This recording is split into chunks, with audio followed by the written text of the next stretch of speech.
আল্লাহ বেগম জিয়া দুনিয়া থেকে বিদায় হয়ে গেছে। আল্লাহ তার জন্য প্রাণ খুলে আমরা দোয়া করি। আল্লাহ আগামীকাল তার জানাজা হবে, কবরস্থ হবে। আল্লাহ তার কবরকে জান্নাতের টুকরা কবুল করে জান্নাতের উচ্চ মাকাম তাকে দান করে দাও। তাহাজ্জুদের নামাজ পড়ে আল্লাহর কাছে বললাম, আমরা ধৈর্য ধরো মাবুদ।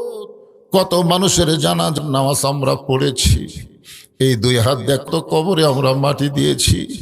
একদিন আমরা সবাই মরে যাব। যেদিন আমাদের মৃত্যু হবে দিনটা যেন জুমার দিন হয়, মাসটা রমজান মাস হয়। ঈমানের সাথে ইজ্জতের সাথে দুনিয়া থেকে বিদায় নেওয়ার তৌফিক দিয়া দিও।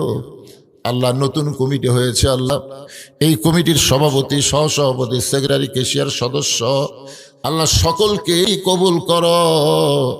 যারা কষ্ট করে পাক করেছে আল্লাহ তাদের প্রতি তুমি রহম করো। আল্লাহ সকলকে 5 ওয়াক্ত নামাজি হিসাবে কবুল করে নাও। আল্লাহ ফয়সাল পারভেজ তার জন্য দোয়া করি, মোশাররফ ভাইয়ের জন্য দোয়া করি। আল্লাহ তুইজ্জুমান তাশা, তুমি যাকে সম্মান দিবে কেউ তাকে অপমান করবে না, তুমি যাকে অপমান করবা কেউ তাকে সম্মান দিতে পারবে না। আল্লাহ আল্লাহ যাকে তোমার পছন্দ জনগণের খেম হিসাবে আল্লাহ তুমি তাকে কবুল করে নিও। আল্লাহ সুবহান রাব্বিকা রাব্বিল ইজ্জাতি আম্মা ইয়াসিফুন ওয়া সালামুন আলাল মুরসালিন আলহামদুলিল্লাহি রাব্বিল আলামিন। ওয়াজাল আখিরাতি কালিমাতুনা ইনদাল মাউত লা ইলাহা ইল্লাল্লাহু মুহাম্মাদুর রাসূলুল্লাহ সাল্লাল্লাহু